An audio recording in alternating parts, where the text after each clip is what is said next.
Welcome to week 2 of our favorite show here on OddsTrader, the opening line report. I am TommyFreezePops, and yes, Sunday Night Football is not over, but let's be honest, people, it's over. It's 40 to nothing. The rain is pouring down in New York, and there's no end in sight here.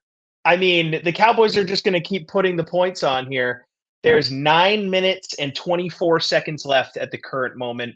We're done with week 1, okay? And yeah, I know we got a Monday game tomorrow, but let's look ahead to week 2. And let's do so with two of the smartest guys in the business for sports betting. A guy that wasn't with us on episode 1, but will be with us the rest of the way here this season. I will introduce him first. Albert, analytics capper himself, joining us live from the Big D. Albert, what's going on, man? Are you stoked right now to see your boys do what they're doing? And how stoked are you for this show? I'm flying high, man. I'm cloud 9. I'm super excited for the show. It's been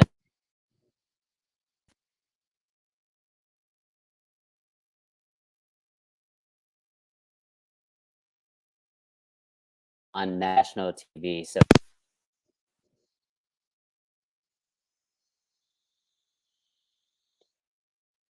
AC, it appears that your Wi-Fi kind of cut in and out there during your intro there. So here he is. He's the man. He's the myth. He's the legend. Analytics capper. He's still here, and he's still rocking. We got our man Stu coming back. Monotone football. He is in the mix. And Monotone, before we get into week 2 here, quickly, how'd your week 1 go? Yeah, it was a pretty solid week 1. Obviously, a good start to things. Last week on the show, I talked about how much I absolutely loved the 49ers. That was a great start to the day. Unfortunately, I did follow it up with how much I loved the Chargers. That was a little bit of a rough second half of the day. But overall, a super fun week 1. As you can see behind me, I'm not in Dallas. We didn't get the 40-point win. But I do have my little Commanders flag behind me. We barely swung by. We got the W. That was my survivor pick, like I said last week. Obviously, wish it was a little bit less intense, but good to be moving on in Survivor. So super pumped, excited to talk week 2, and yeah, ready to go.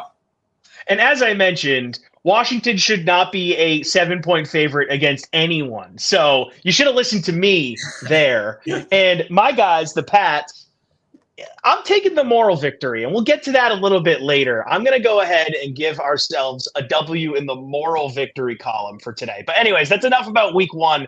We focus on week 2 here on the broadcast, and let's get things going with Thursday Night Football, which is a really exciting matchup.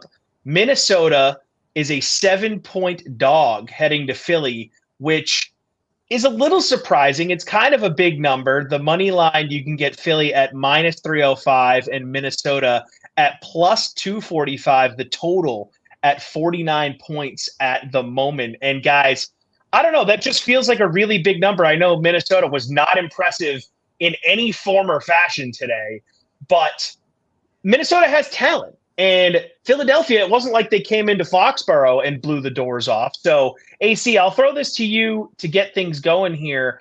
What's your early take on Thursday Night Football's game here, our first Amazon game of the year?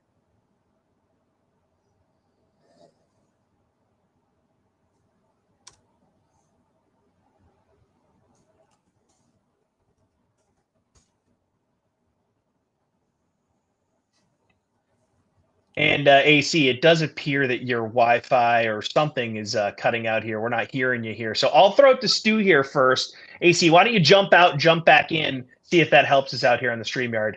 Stu, what do you got?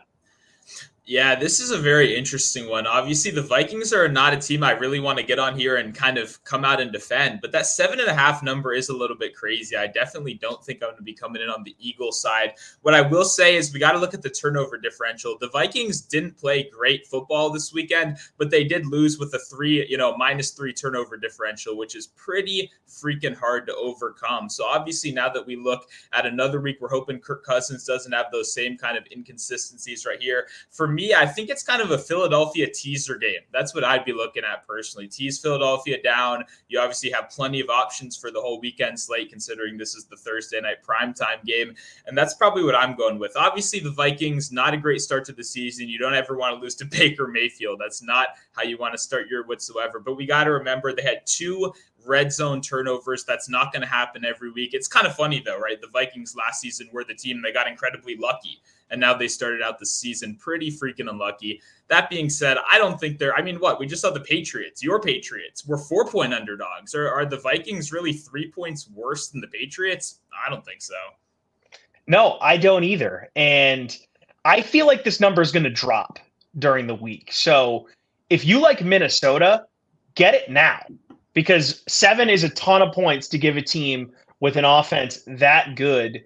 And yes, I know the Eagles defense is stout as they come, but the Patriots moved the ball against Philly this week. And I know the score didn't necessarily reflect that, but if you watch the game, it was bad weather and the Patriots looked like a legit offense. And we know what that offense looked like last year. It looked non-existent. So I don't know. I just feel like the recipe here is to look to Minnesota, ATS, and like you said, maybe there's a tease option here.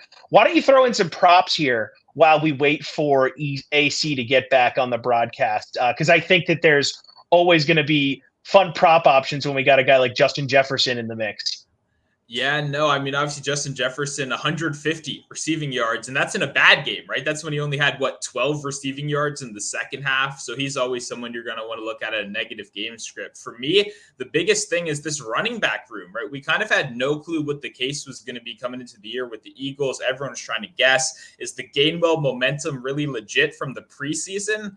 It turns out, yes, it is legit, right? Gainwell was the guy. He came out early. We saw Swift involved a little bit, not quite as much in the receiving game, like most fans obviously had hoped so. But for me, I'm going to be very curious where they open Kenneth Gainwell at this week. Some sports books only had him around 20 rushing yards, which he ended up hitting in the first quarter. So obviously, if they lower his line once again, if it's in the 20s, the 30s, then Kenneth Gainwell will definitely be a prop guy I'm targeting.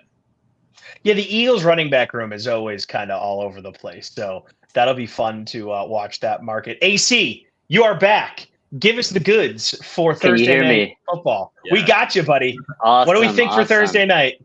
I like the Eagles in that game. I'm low on Minnesota in general heading into the year. Yes, they have a lot of star power, and they do have a lot of they have a lot of talent in their skill positions, but they are lacking, in my opinion, great scheme and in some cases a good game plan. So I'm gonna go with Philadelphia. They didn't have a great showing against the Patriots in Week 1, but I do think they're gonna come out. Jalen Hurts is gonna come out, do a lot better. And again, this is their home opener in Philadelphia. Thursday night, short week. It's going to be advantageous for the home team. So I like Philly in this game. Yeah, I'm with you here.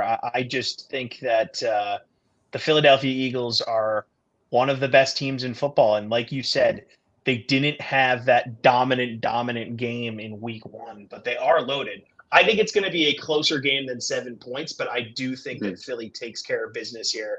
I think they're going to be like a 3 or 4 loss team this year when you look at their schedule. It shakes out to be one of the easier schedules that a really good team is going to play this season. So let's look ahead here to a game that I think all of us agree might be the game of the week. And yes, I know the Bengals didn't look great on this Sunday, but man, Baltimore, 3.5-point dogs heading into Cincy, where you can get the Bengals on the money line at -185, Baltimore at +154 with a total at 47.5. That total feels low to me. I don't know about you guys.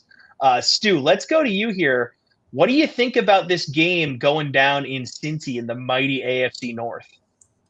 Yeah, this is kind of crazy, right? You'd almost expect after these week one performances, Baltimore to be the 3-point favorite in this one. And I think I pretty clearly am on the Baltimore side. I would not be surprised if this is 3 by the end of tonight and maybe even 2.5 by early next week, right? This is one of those lines where the public, I think, is going to come in very easily on Baltimore. And it's easy to see why, right? Cincinnati obviously did have a terrible showing. It's going to be very hard to even kind of get some positives out of that game. Joe Burrow was so bad, right? We saw T. Higgins no targets after kind of all this talk about him being the wide receiver one in the offseason, wanting that contract extension. It was just a terrible game right there for Cincinnati. So for me, I'm obviously expecting a bounce back. I think it's hard not to, right? I mean, that had to be their worst performance of the season. If it wasn't, then it's going to be a really, really bad year for Cincy. So definitely leaning Baltimore. And I would say if you like Baltimore, let's take that 3.5 as soon as possible, because I do not think it'll be around for much longer.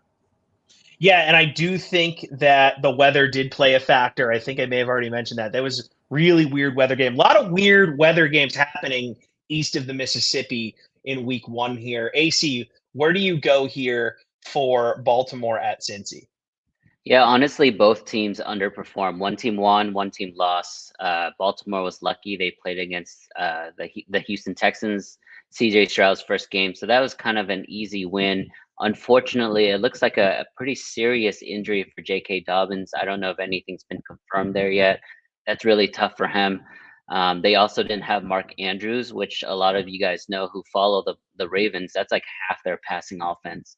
So without Mark Andrews, they barely got by a really bad team. They're going into a really tough environment against a team that is coming off a loss, right? So I do expect Joe Burrow, who was out for most of the preseason, most of training camp. So I expected him to kind of struggle in week one. I didn't think it was going to be that bad. I was on the Browns personally, but I do think it's a potential bounce back.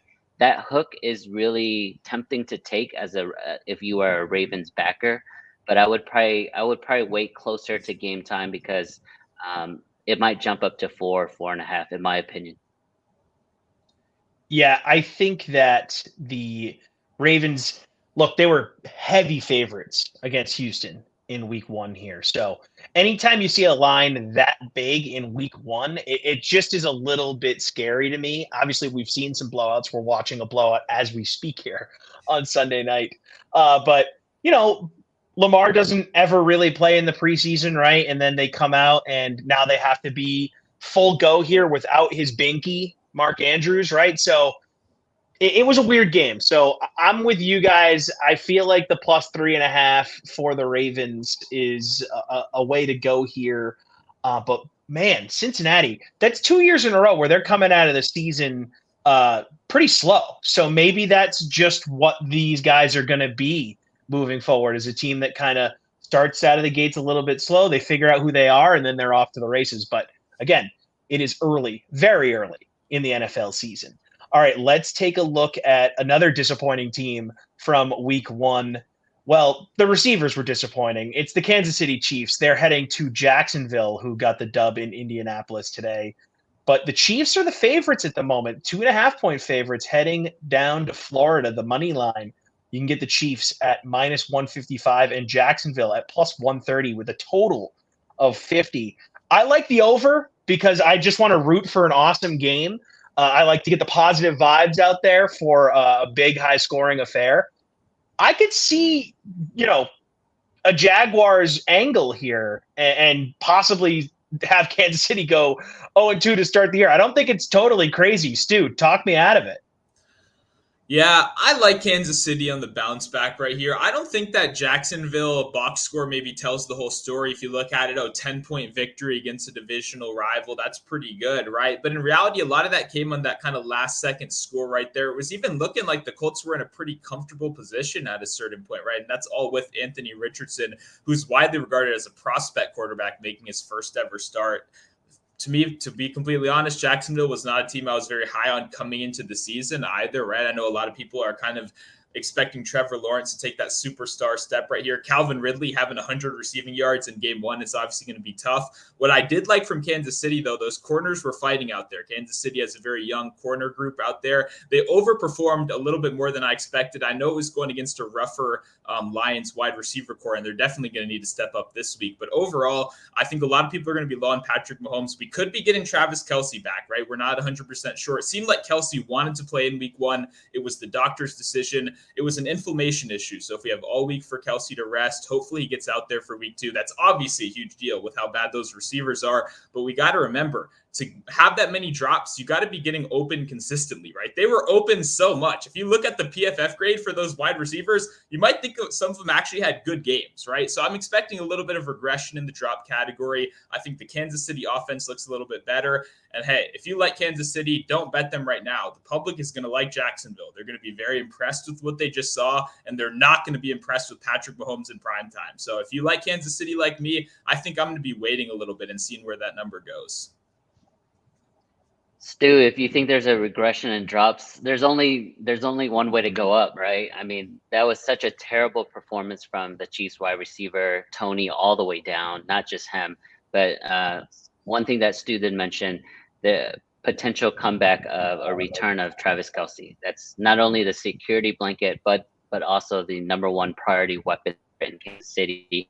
So he is back. That offense is completely different. Everybody looks a lot better. The running game is better. All the receivers slide down one position. But I will say this game is going to be in Florida. I believe there's a potential hurricane on the way. So definitely check the weather, whether it hits directly or indirectly. Weather might play a factor if it's windy, rainy, etc. So look into that as well. But as far as the game is concerned, I'm going to go opposite here. I like Jacksonville. I know the numbers don't suggest it. They didn't play that well against Indy the first week, but I like Jacksonville at home. I'm very, very bullish on this team moving forward anyways. I just think that I'm not saying Kansas City has fallen off. They're the Super Bowl champions at the end of the day, but I think the one that's trending up is the Jacksonville Jaguars. And it's their home opener. So I love the energy and the narrative there. And look, the Chiefs are playing a first place schedule, so they're going to bump into games like this. So I'm with you. If the Chiefs go down 0-2, I don't think it's panic time. And I know the Chargers are a good team in their division. Denver maybe is going to be better this season with Sean Payton at the helm. So there's other teams in the mix in that division, but the Chiefs are the Chiefs. They're going to find their footing. It's just a weird schedule, Kirk, that they have to take on the Jaguars after losing in week one to the Lions, right? And AC, let me get your take on this. What do you think about Calvin Ridley? Is he a guy that people should be looking to week for, anytime touchdown props? Should we be looking at him, to trade for in fantasy? Because no doubt he was drafted in everyone's league. But, Calvin Ridley came out and put all of the, haters on notice here. Number 0, doing it big. Yeah, he's undeniably a wide receiver one on most teams, especially on this team against an elite thrower in Trevor Lawrence and then a great play caller in Doug Peterson. I'm not sure in terms of the player props market. I defer to Stu on that. I don't even know the amount of targets that he got today. But one thing I would look into, because of his quickness, his explosion, and his ability to run after the catch, I will look into the longest reception props for him. I don't know. And again, I don't know amount of receptions or amount of yards total, but I do like longest every single week just because he has that big play potential. So Stu, AC invoked you here. So why don't you jump in? What do you think about Calvin Ridley as a prop guy here? No, I think he nailed it with the longest reception. Peterson deserves a lot of credit. Like you mentioned, one of the best play callers in the league, truly. I know he did defer responsibility this year, but that Jacksonville team, I do trust them a lot on offense, and I think they will have a good offensive performance. It's just kind of, at the end of the day, can they outscore Kansas City is always the question. But yeah, I was a little bit one of those Ridley doubters, to be completely honest. I said week one, instead of betting 60 receiving yards, bet $100, I'd rather bet $20 on 100 plus receiving yards at plus 390. That was kind of my suggestion. It ended up working out that way, right? We know what his possibility is. We know what Ridley can do when he's out there on the field. For me, I just needed to see it in week one. We saw it. It wasn't just a training camp video anymore, right? We actually saw him cook real major league defenders out there. It's clear Calvin Ridley's back. And if you're looking for prop betting, I would definitely be targeting him next week. No doubt about it. And you have to imagine that Calvin Ridley is going to be betting on himself all season long. Let's be honest here. Come on. All right, let's talk about a team that is cleaning up here in New York. They're taking on another team from New York next week, a team that hasn't even played a game yet, but we're going to talk about it. The Jets are 3-point dogs heading to Jerry World, the home of AC here. Moneyline, Dallas at -166 and the Jets at +140, a total of 46.5. It's damn near irresponsible to talk about this game without the Jets having played football yet, but we're going to do it. AC, what do you think here about this week 2 matchup with about as much star power as you can get here in the NFL? Yeah, this is a huge matchup, and you're right. It's at Jerry World, so all the celebrities here in Dallas and Texas is going to be out. This is it's a very, very tough read without knowing how the Jets are going to play tomorrow. But I would say the value is on the New York Jets, especially off a blowout, what we're seeing tonight with the Cowboys.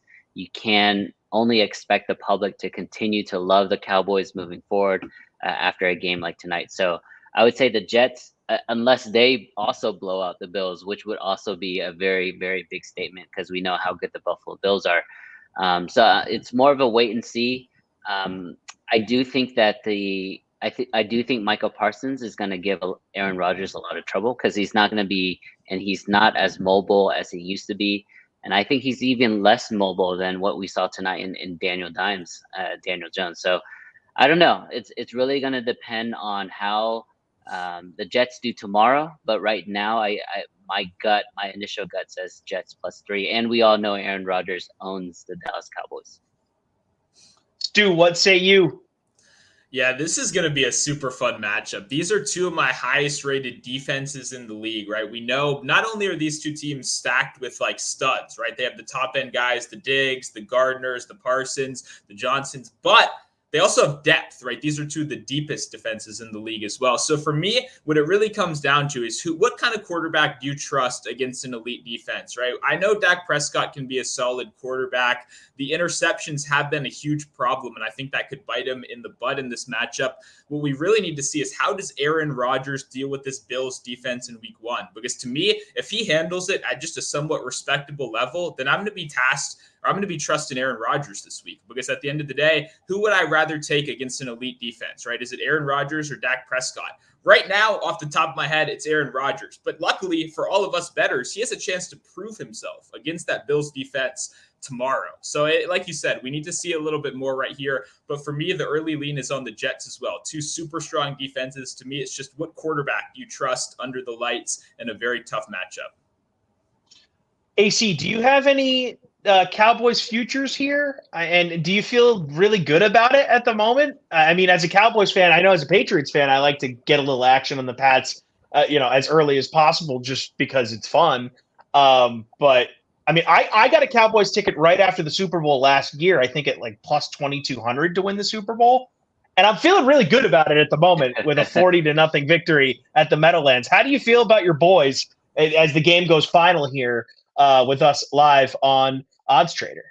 Yeah, no, good question there. I actually don't bet my team very often. Obviously, I'm a big Dallas guy, so it's not only Cowboys, but other sports as well. I just tend to lay off. I just really love the Cowboys spot today. Mike McCarthy coming into the season has lost the last 3 openers, and I think matchup-wise, Dallas just dominates the New York Giants. I think they've won 10 of the last 11 straight up against this team, and I think they've covered 9 of those games. So, I mean, from a matchup standpoint, from a narrative standpoint, and they're not scared to play the New York Giants, in front of them. So I just like their spot today. But that's going to be completely different next week because this team has, like I mentioned, has been dominated and has been destroyed by Aaron Rodgers multiple times, especially in that building. I'm going to be there. I think it's more of like a live play, maybe a second half play, because I'm going to focus on the body language. But right now, I'm with Stu. I lean the New York Jets because I know that Aaron Rodgers is going to be way more dependable if it's a close game in the fourth quarter. Yeah, and Stu, you brought up a good point. 2 of the best defenses in the NFL. So maybe an underplay here. I know 46.5 is in today's NFL kind of low, but I mean, two dominant defenses. So I'm very excited for that game. That might be a candidate for game of the week. Of course, we could change our mind here if the Jets look like absolute crap tomorrow night. They haven't even played a game yet, but we watched them throughout Hard Knocks, so we all feel like we know this Jets team. Speaking of talking about our teams here, we're going to go to the Patriots game here for week 2. The Dolphins are 2.5-point favorites coming up to Gillette. The money line has the Dolphins at -130 and the Pats at +110 with a total of 44.5. And I'm just going to take a moment to talk about how the Patriots, yes, they lost. And yes, the Eagles covered and whatever. The Pats offense looked legit. And I know it took a little bit into the game to start looking legit, but they moved the ball against one of the best defenses in the NFL. And if you watched the Patriots last season, you would know that was basically impossible to do with Matt Patricia as an offensive coordinator and Joe Judge whispering sweet nothings into Mac Jones's ear. Bill O'Brien has figured something out here. And I said it to my dad before the game started. I said, both of our starting guards are out. The Eagles have the best defensive line in the NFL. They need to get the ball out of Mac Jones's hands quickly. And they need to do so with guys running slants and giving them the opportunity to make plays after the catch here, getting lots of yak. And that's exactly what they did. So, yes, we lost. And I know that people like to skew negative here in Patriots world, but I'm going to hop on the positive train, and I'm going to say this is a building block game. When the weather is not going to be completely terrible and we're not playing the best defense in the NFL, I think that this offense is going to be able to do some things. So I'm not saying that we're going to have any sort of Tyreek Hill performances like we saw today, but I could see this game next week being competitive. I feel a lot better about my team heading into week 2. AC, am I crazy? It's funny because I just shared our video on Twitter and I named it Pat's Fan Therapy Session. So that was perfect. Great job there, Tom. But the line does read New England. It's really going to depend on their game plan and how they want to attack this vaunted, super, super explosive Miami offense, because they're going to have to control the clock, control possession, really dirty up the game, because Miami, with those two amazing receivers on the outside, and they've added a couple other weapons. When healthy, Tua looks elite. So it's really going to be tough to outscore a team like Miami. If they dirty it up like what they did today against Philly, they had a chance, 2 minutes left, ball midfield, they needed a touchdown, they couldn't get it done. If they keep it at one possession, then yes, I do think New England has a chance. But if Mac Jones starts to throw the ball around and try to win pretty, that's when I think they have a potential to get blown out. But right now, from just a line perspective, to me, it does read New England Patriots. Yeah, no, that's an interesting matchup right there. I mean, I don't know. I think Miami is the clear pick with this line right here at 2.5. I think if you like Miami, once again, bet this as soon as possible. And I had doubts against Miami. 100%. Yeah, we just saw them beat the Chargers. That was pretty much a primetime game. That's what everyone was watching, at least, right? Whether you're a red zone, no matter what, this is pretty much what you were watching. You just saw how good it was on my second screen. I had the Pats on.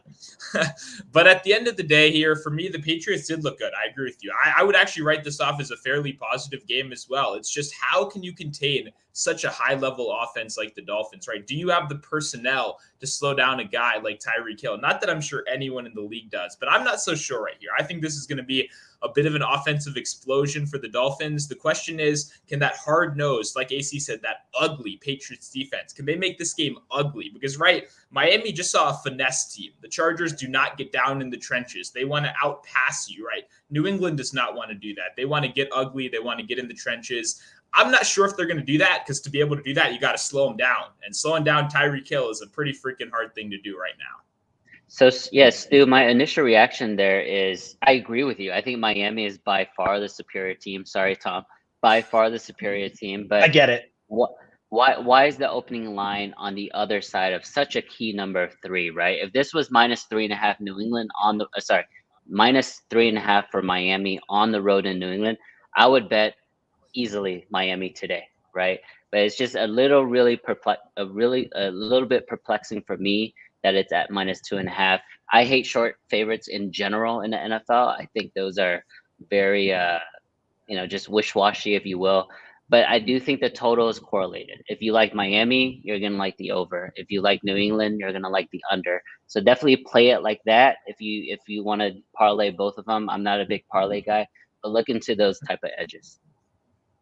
Yeah, I was going to say that over number is really interesting. It's right in that range for if you want to have one narrative heading into the game, you can do that, or you want to have another one, you can go the other way. It's like 44.5 is like that perfect what the F number. I just never know what to do. So, Pat's come out of the gate here with a really tough schedule. So if they can be like 2-2 heading into week 5, you're going to see a big smile on my face. I feel good today, guys. Today is a good day after a loss. Let's talk about a team that didn't have a good day. Surprisingly, the Seahawks kind of getting their butts kicked by a Rams team that no one really saw coming. At least I didn't. I didn't see a ton of buzz for the Rams heading into week 1 here against the up-and-coming Seahawks who did what they did last year. They're 3-point dogs, taking on everyone's darlings, the Detroit Lions, a team that we talked a lot about last week, Stu, and they lived up to the hype on Thursday night. So now the Seahawks, with a lot of talent, heading to Detroit with the Lions team with a big head. AC, what do you do with this game? By the way, Lions on the money line, -142, Seahawks at +120 with a total of 51. Yeah, I'm looking at the books, and the lines have already adjusted in the 30 minutes we've been recording. The lines are now 5.5 point favorites. So the books are taking a ton of Detroit action initially. I think it makes a lot of sense because we know they had a great showing on Thursday. They beat the defending champs on the road. They have 3 extra days of rest, and they're going to be at home, nursing and getting ready for this game. So everything from a rest advantage standpoint does point towards the Lions perspective, but I like Goff more when he's an underdog, right? We all know how good he is covering as an underdog. I'm probably going to lay off this game, but if I had to bet, it would be Seattle or nothing for me. I think there's a lot of value for a team that has a lot of expectations going into the season and coming off a week 1 loss. So for me, I like Seattle +5.5. It's funny because it's so important what the number is, right? You think, oh, it's a 3-point number. You know what? I like Detroit. Now that you see it's a 5.5 number, I'm suddenly like, whoa, this might get to 6. It might get to 6.5. And then suddenly I'm back on Team Seattle when I never even planned to be liking Seattle in the first place. The Lions did have a bit of a fluky week 1 game, right? All those drops led to some pretty lucky interceptions that you're not going to be able to count on a week-to-week basis right here. The Lions were a fun team. Their defense didn't really show me anything great so far. I'm not sure I'm going to be loving the hype all year long for the Lions, but I do think they win this game. I think this is kind of a clear teaser option, although you don't get as many key numbers right here when we're kind of in that dead zone at 5.5. Obviously, no one likes to cross 0 right there, so you probably got to cross that off your teaser list. I think this probably gets to maybe 6.5, and at that point, I'm back on Seattle. But until it gets there, it's a no bet for me with a lean to Lions money line. It's crazy how much movement we've seen on this line. And like you said, Stu, it was kind of a fluky win for the Lions. I'm giving them credit for going to Kansas City and winning in that environment on banner night. No question about it. Fluky or not, that is a hell of a win. But are they really 5.5 points better than the Seahawks, who were a legitimately good football team last season, kind of kept the entire core together and are running it back here? I mean, the Rams are a team that are very familiar with Seattle, and the Rams had a really bad dumpster fire of a season last year. But it's not like McVay lost all of his Seattle knowledge. We know that guy is a steel trap with these things, right? So he had all offseason to get his team ready for week 1. They came in, they did their thing. Credit to the Rams. Seattle still has all that talent in the building. I think it's kind of crazy that the Lions are going to be almost a touchdown favorite over Seattle. heading into week 2. So I will be on Seattle, probably money line and spread heading into this one. AC, what do you think about the Lions as a possible NFC North champion? I know we're only 1 week into the season, but we had, a sampling here of the Bears. We had a sampling here of the Packers. We saw the Vikings have kind of a bad loss here. Should we start looking at the NFC North market here? Yeah, I'm personally already on the Lions to win the North. So week 1 turned out very, very good for me. I'm just not a believer in Justin Fields. I'm sorry if there's any Bears listeners on. I think that they're going to realize midway through the season that he can't really throw from the pocket. He hasn't made those necessary steps. Everybody thinks that he's going to make that big Jalen Hurts year 3 jump, but it's not going to happen because he's never had the touch with his throwing. And so to me, that's why I'm lower on Chicago. And then I mentioned it earlier in the broadcast, but I'm lower on Minnesota heading into the season. I think Kirk Cousins is on the way down.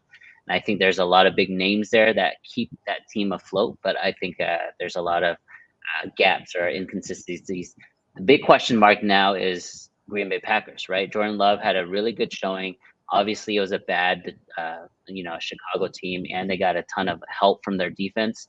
But Jordan Love looks pretty competent. I think it's going to be between them and the Lions. I prefer the Lions because they've been trending up now for 2 seasons. They added a couple great pieces. One in Jahmyr Gibbs via draft that I think is going to be used more and more. He was actually pretty underutilized in week 1. I think he's going to get more opportunities in week 2. And playing in a dome, in my opinion, is a huge advantage to be in that division. You don't have to worry about the weather like the Packers or the Bears do. Yeah, and you bring up the Packers here, and it's a game we wanted to hit on quickly for week 2. Packers-Falcons. Stu, what do you think about this one here? I know the Packers just had that big win in Chicago, but the Bears kind of stink. And the Falcons had a pretty convincing game as far as the Falcons go over the last few years. So what do we like here in the Packers-Falcons game heading into week 2? Yeah, this whole Packers situation is interesting, right? Suddenly every Packers fan I know on my timeline's telling me they found the next Aaron Rodgers. Look what happens when a guy sits behind Aaron Rodgers, Favre, Rodgers, Love. I don't know if I'm ready to buy in all of that. To me, he kind of looked like Kenny Pickett, like a pretty solid quarterback, nothing outstanding. There weren't any awesome Hall of Fame worthy throws in that game. He just did his job and they dominated a pretty overrated team in the Bears. For me, the thing about the Falcons is, are they going to be able to run on you? That is the question, because that's all they're trying to do. That's all Arthur Smith has ever tried to do. And obviously you draft Bijan Robinson that high so you can continue to do that. And guess what? We saw our fair share of Tyler Algier as well, who looked really good behind the top 5 offensive line unit in the Falcons this year. So for me, if you want to ever take the Falcons, just consider, can they run on this team? That's what we need to know, because as soon as you put the ball in Desmond Ridder's hand, as soon as you depend on him to win you the game, that's when things really go south. So I think the Packers' run defense is something we're going to have to take a very close look at. They clearly stood tall against the Bears, which is a good test in Justin Fields. So to me, I would have to lean early on the Packers, but I do want to review that tape and see how their run defense really held up, because I'm not so sure after one watch. Stu, I'm going to be on the other side again with you on this game. So I just love teams that focus on running, defense. Let's, control the clock. Let's not turn the ball over. I just love those type of teams, especially when we're, putting wagers and betting into play. So it's just a lot less variables, in my opinion. I would say the difference between, because I like the comparison between Jordan Love and Kenny Pickett. The biggest difference, because Pickett probably is more talented from a throwing perspective, but Jordan Love does get it out a lot quicker. And I think that was a direct influence from Aaron Rodgers. And I'm not sure if Kenny Pickett can do that yet. We didn't see it in week 1. Jordan Love definitely gets it out a lot quicker and has a little better understanding of the team, the personnel, and things like that. Again, he's 3 or 4 years older than Kenny Pickett, so it's hard to compare from a maturity standpoint. But in terms of that game, I like Atlanta. I do think that if they continue to lean on that offensive line and lean on, trying to get takeaways on defense because they brought in 3 or 4 really high price free agents on the defensive side to force turnovers. Again, it's still a young quarterback in Jordan Love. I think it's a great opportunity for Atlanta to go 2-0. And that would be great because I'm on the Falcons in that division to win. But yeah, we'll see. I completely agree with Stu. If the game is going to be put in Desmond Ritter's hands, that's when Atlanta will basically lose, because that means they're down at least 2 possessions and it's late and they have to throw and the game's pretty much over. It's not a team that's built to come back on anyone. Well, maybe at that point, Drake London and Kyle Pitts will actually get to touch the ball. I mean, that was crazy to see, their numbers after all the money in on both of them to have nice week ones. But like, as you mentioned, it's Arthur Smith. He built the Derrick Henry offense. Of course he's going to run the ball. Tyler Algier doing a ton on my fantasy bench, by the way. Thanks for that, buddy. You guys mentioned Kenny Pickett here, and that's another game we want to hit on quickly before we get to some early prop leans from our prop wizard, Monotone Football. Pittsburgh, Cleveland, 2 AFC North teams that probably were surprising for different reasons after week 1. Pittsburgh came in with a lot of hype, and they laid an egg at home against a loaded Niners team who I feel really good about after that performance in Pittsburgh. And then Cleveland, we mentioned it probably more times than we should have. Weather was bad, but they took care of business against Cincinnati. And Deshaun Watson looked like more of the Deshaun Watson we're used to, just a little bit more. Not obviously he's not all the way there, but definitely looked much more like a serviceable guy in that roster. Seems like that's all they've kind of needed. So, AC, let's start with you here. What do we think about Pittsburgh and Cleveland? Yeah, I mean, full transparency, this was one of the games I got completely wrong today. I was on Pittsburgh. They got their breaks, they just got dominated in every single facet. Mike Tomlin, it didn't look like his team was ready. I'm most likely going to be on Pittsburgh again in week 2. This is a Monday night game. Mike Tomlin does really well in prime time. There's probably going to be a ton of stats about how he doesn't lose back-to-back games, or how he's always getting his team, finishing with a winning record, all this kind of stuff about Mike Tomlin. I think he's a great coach, but I do think he leans on the conservative side, and that's going to lose, his players, especially his younger players. But I think the biggest difference here is going to be on providing protection for Kenny Pickett, getting the ball out early and often, and leveraging a transcendent player in their backfield in Najee Harris. He didn't get to do anything all game. And I think it's because they got down really early, really quickly, and they weren't able to leverage their screen game, their draw game, things like that. So they need to make sure that they're focusing, and not only focusing, but prioritizing Najee Harris, because that's their best weapon. I know Kenny Pickett had a great preseason, but definitely lean on Najee Harris. Most likely I'm going to be on Steelers +1, but it's going to move a ton because it's Monday Night Football. Yeah, that's tough for me. I obviously want to find some common ground with the AC, but I'm on the other side once again. I was super heavy into San Francisco. I felt like I was the only one carrying the sword, defending them all week long. And one of my main arguments for that was everything Pittsburgh fans are telling me is, listen, we got this new offensive line. That was our problem last year. But now that we're solidified, they looked great in the preseason. We got all these weapons. Well, guess what happens when you get a 49ers defensive line with Joey Bosa in week 1? They absolutely destroy you, right? That's what we saw. And guess what? It's Myles Garrett waiting in the wings week 2, who just destroyed an even better offensive line last week. So for me, it's the same kind of problem. I don't trust this offensive line unit to be there. I think Myles Garrett's going to wreak havoc once again in a divisional matchup, right? Prime time under the lights right here.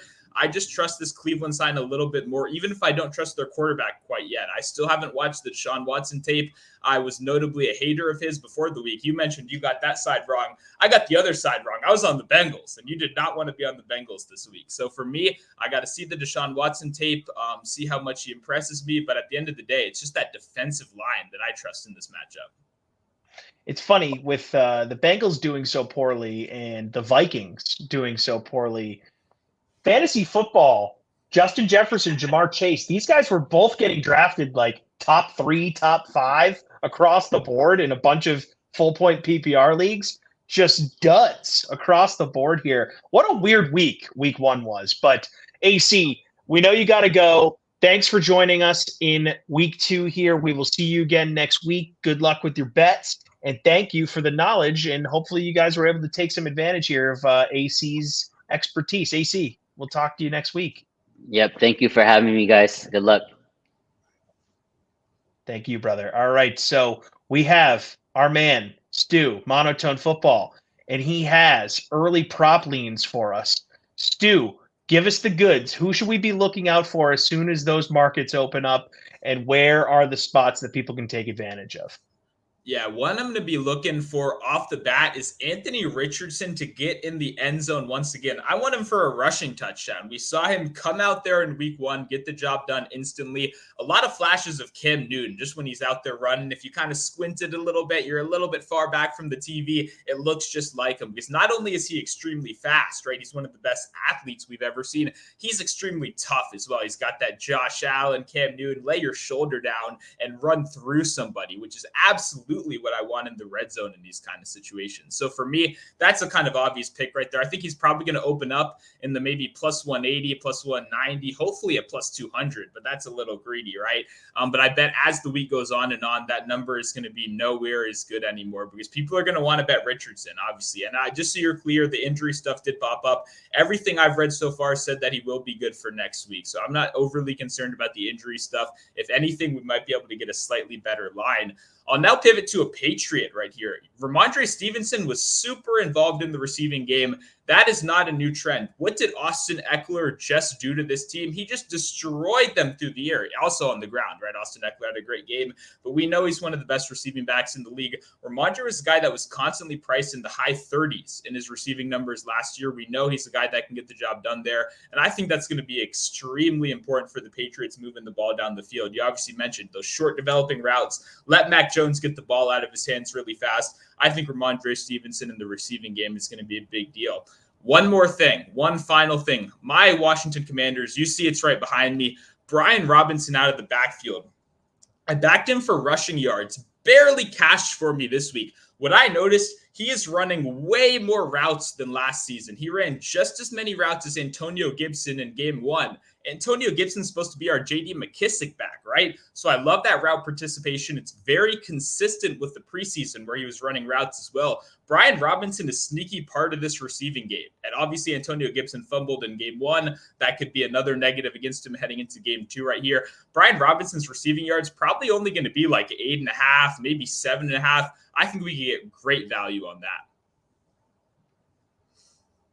I think it's a great point. And to your Ramondre thing, he wasn't amazing this game because he missed practice on Friday. He's been dealing with an illness, but as the game went on, you saw them dumping the ball off to him more and more. So you bring up a great point with the Miami defense clearly struggling with Eckler. Eckler's just a different breed, though. I mean, that guy's just, I think, even a tier above where Ramondre is when it comes to catching the ball out of the backfield. But I'm with you. I think that that's definitely a market worth keeping an eye on heading into week 2, because they loved to throw it to Ramondre out of the backfield last season, and now we actually have a competent OC that can probably be more creative and give Ramondre some space as opposed to dumping it off to him and letting him getting tackled after 3 yards, which is what happened a lot last year. So thank you very much for joining us, Stu.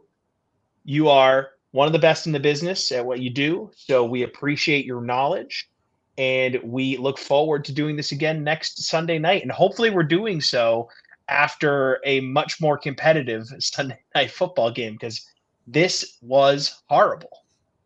Yeah, no, they definitely had us going to sleep on a little bit of a rough note, but hopefully us over here at OddsTrader could help turn your night around a little bit. Hopefully we gave you guys some good information for next week. I know I'm going to be targeting these prop spots. I love talking with AC. I know we're not on the same page for all these plays, but a lot of good information, a lot of good games. I'm super pumped for week 2.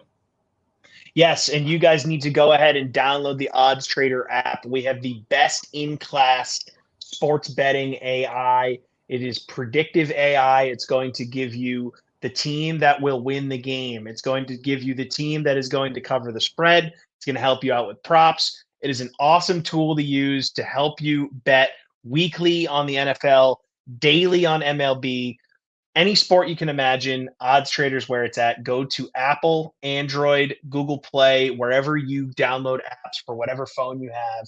We are there. OddsTrader.com on your laptop or PC. Go do it. It'll make you a better. So with that said, I'm Tommy FreezePops. That's Monotone Football. Our man Stu, analytics capper, joined us earlier, and he's going to be with us every week. Thank you for joining us on the NFL Opening Line Report. We will see you next Sunday.